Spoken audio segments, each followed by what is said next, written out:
Welcome to the deep dive. We take the information you need and we really extract those crucial insights fast. Get you up to speed quickly. Exactly. So today, we're plunging into human behavior, communication styles, Yeah.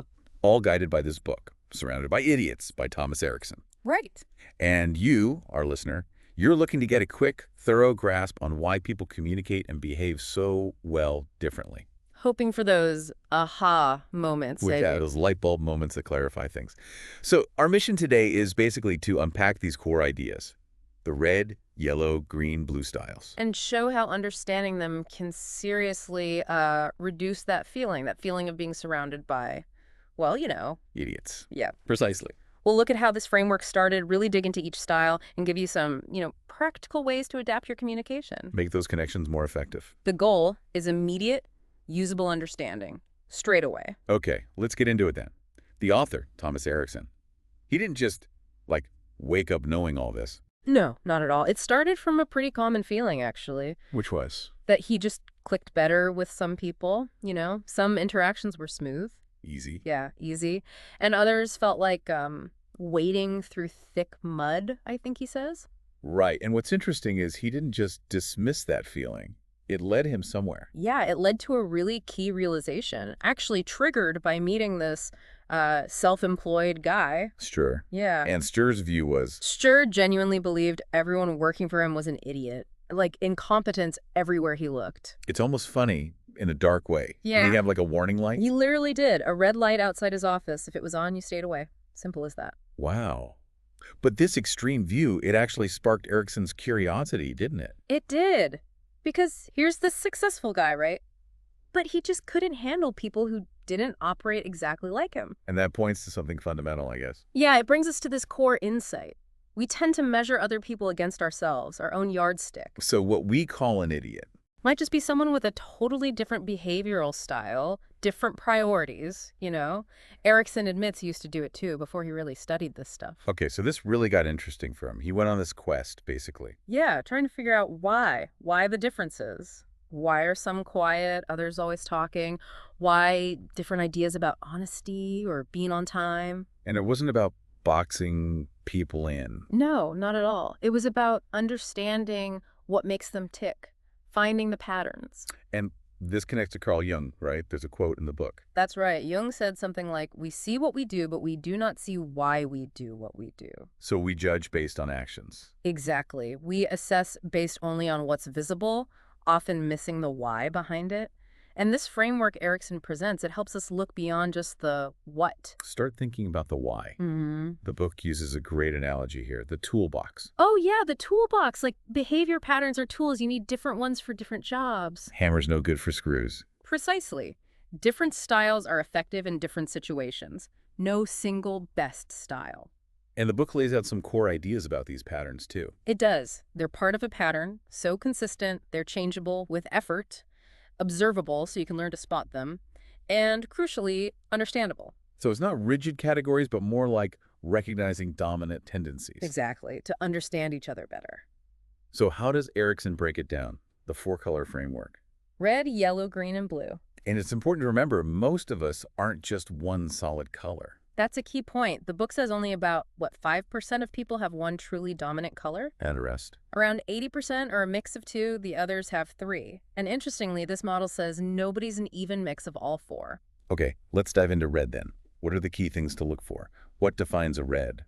Okay, reds, they're typically fast, decisive, laser-focused on results. Like to be in charge. Definitely. Communication is direct, sometimes blunt. They've got this strong sense of urgency. Energetic, competitive. Impatient, strong-willed. Yeah. They're not afraid to break rules if it gets them there faster. And they really, really detest inactivity. The book nails it with that subheading. Tell me what you really think. Yes, for real. It really does. That directness, for them, it's just honesty. Getting straight to the point, no messing about. And that competitive drive. Mm-hmm. It's not just work, is it? Oh, no. The book mentions a CEO, a strong red, who turned a casual company soccer game into, World War III. Seriously. Yeah. And even reading books became a competition for him. How many? How fast? For a red, lots of things can be a challenge to win. So the aha moment here is understanding that their directness, even if it feels harsh sometimes, Huh? comes from that intense focus. On efficiency, on outcomes, Yeah. exactly. But it can't all be positive, right? Yeah. What are the potential downsides? Well, because they're so results-driven and get bored easily, Reds can constantly shake things up. Which can be disruptive. Yeah, unsettling for people who like stability. And they can come across as, well, belligerent, arrogant, maybe egotistical. Control. Controlling, definitely. Unyielding, impatient, aggressive, even dictatorial sometimes. That intense drive can mean they overlook or steamroll others. It's that single focus on the goal again. Often, yes, sometimes at the expense of the people involved. The book mentions Bjorn, the colleague driving in the bus lane. Right, a perfect Red example. For him, the logic is simple. Get there faster, that's the priority. Rules are secondary if they impede the goal. Shows the impatience. And how do they view conflict? Often as just a normal part of communication, maybe even healthy. So they don't shy away from arguments. Not usually. If they think it's needed to push their point or get the best outcome, they'll engage. It's about the result, even if the process is confrontational. And the telecom experiment, the red team. Right. The group of mostly Red managers, they finished the task super quickly, focused intensely, checked on others, pushed through. And famous examples. Who does the book list? People like Steve Jobs, FDR, Venus Williams, Margaret Thatcher, Barack Obama, too. And Mother Teresa. Yeah. That seems surprising. Well, it highlights her forceful determination, her drive to achieve her mission against all odds. That aligns with core Red traits, you know? It's not just about traditional power roles. Interesting. Okay, let's switch gears. Yellow behavior. What's the vibe here? Yellows. Think optimistic, cheerful, bright outlook. They're the men of possibilities. Live to live, driven by Of merriment and laughter, yeah. Positive, inspiring, creative, spontaneous. Very talkative, usually. Downsides. Maybe not the best listeners. Can be, yeah. Sometimes a bit disorganized, maybe a bit self-focused, too. The subheading, that sounds fun, let me do it, seems to capture that enthusiasm. Totally. And the anecdote about the guy climbing cheerfully out of his wrecked Alfa Romeo. Classic yellow optimism. Love that.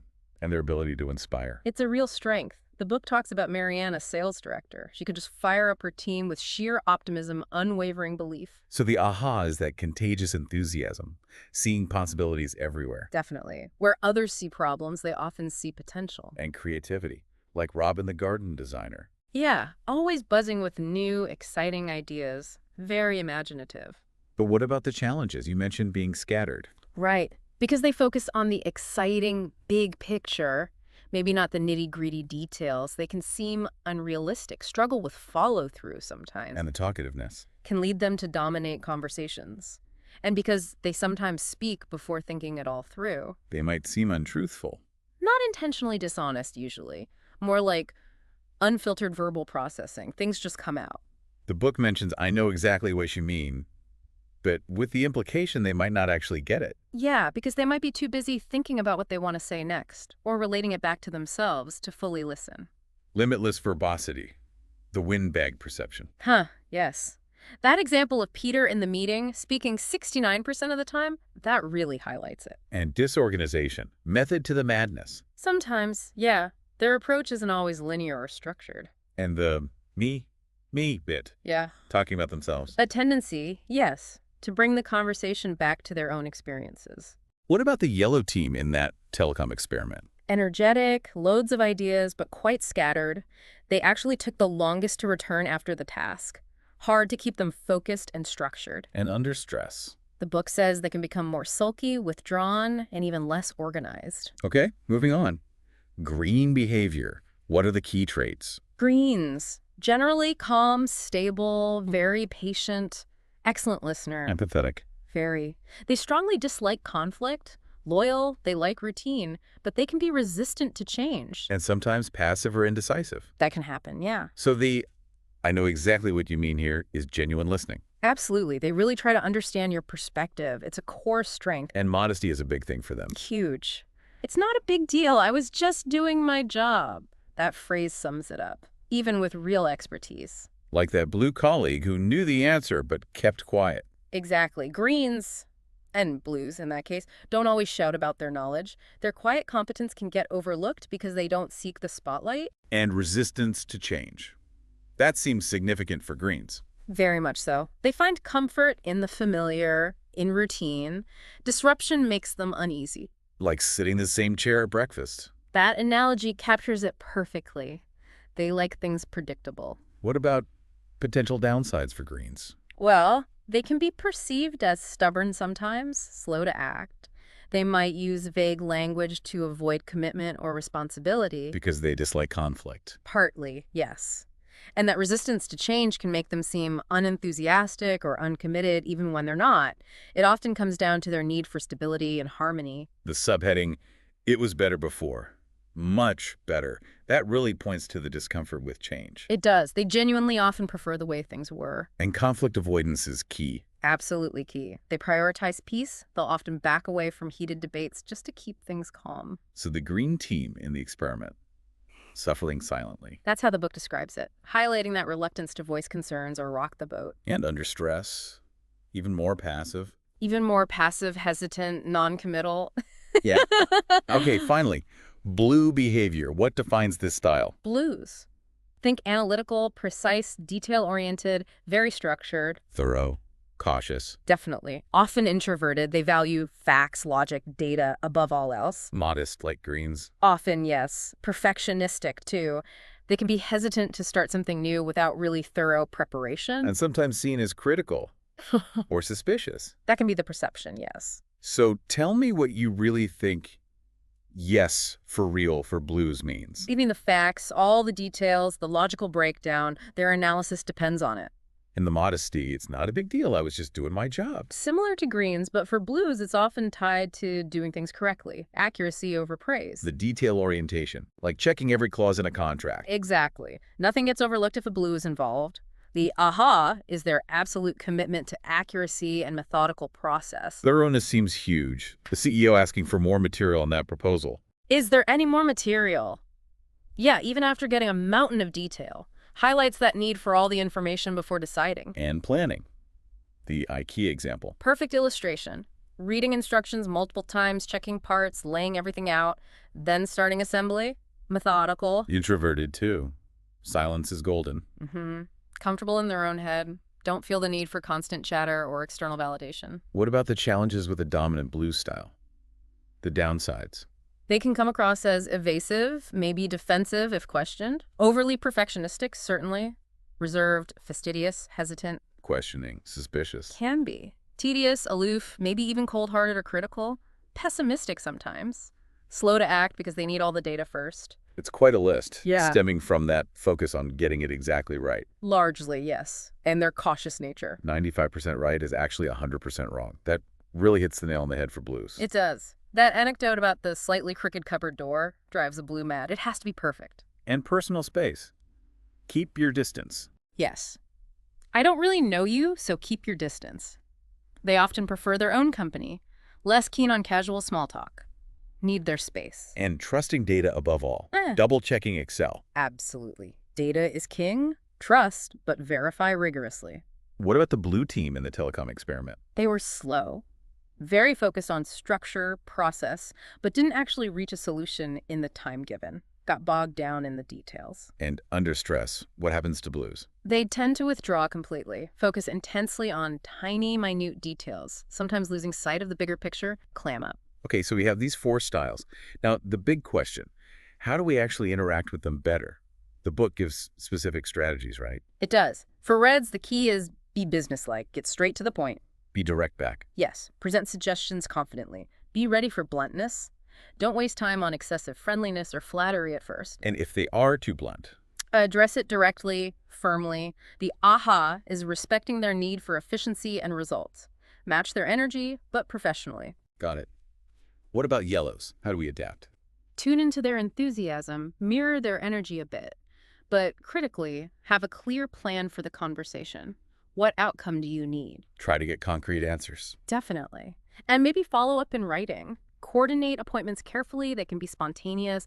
And, a little genuine flattery about their ideas doesn't hurt. So match the energy but provide structure. That's the aha. Guide them gently towards concrete action. Okay. And for greens? Be gentle. Clear with feedback, but always deliver criticism privately, constructively. Emphasize you still value them. Crucial. Reassure them. And when asking them to do something, be specific. Open-ended requests can make them anxious. Be aware of the self-deprecation, too. Yes, and offer sincere reassurance. The aha is creating a safe, supportive space where they feel comfortable. Avoid pressure. Makes sense. And finally, interacting with blues. Preparation is everything. Have your facts straight. Show your homework, your reasoning. Stick to data. Be clear, realistic. Avoid emotional appeals. Absolutely, and give them time. They need time to process, analyze, and be thorough. Don't rush them. So the aha is respecting their need for accuracy and logic. Precisely. Appeal to their intellect, not their emotions. The book also mentions combinations, right? How different colors interact, Yeah, it touches on pairings that tend to work well and others that might have more friction. like red and blue.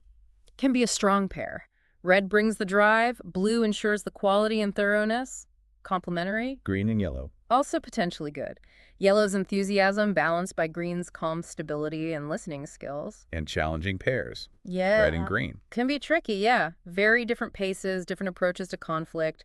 Red wants action now, green needs time, and avoids confrontation. That can clash. So understanding these dynamics helps build better teams. Or relationships, yeah.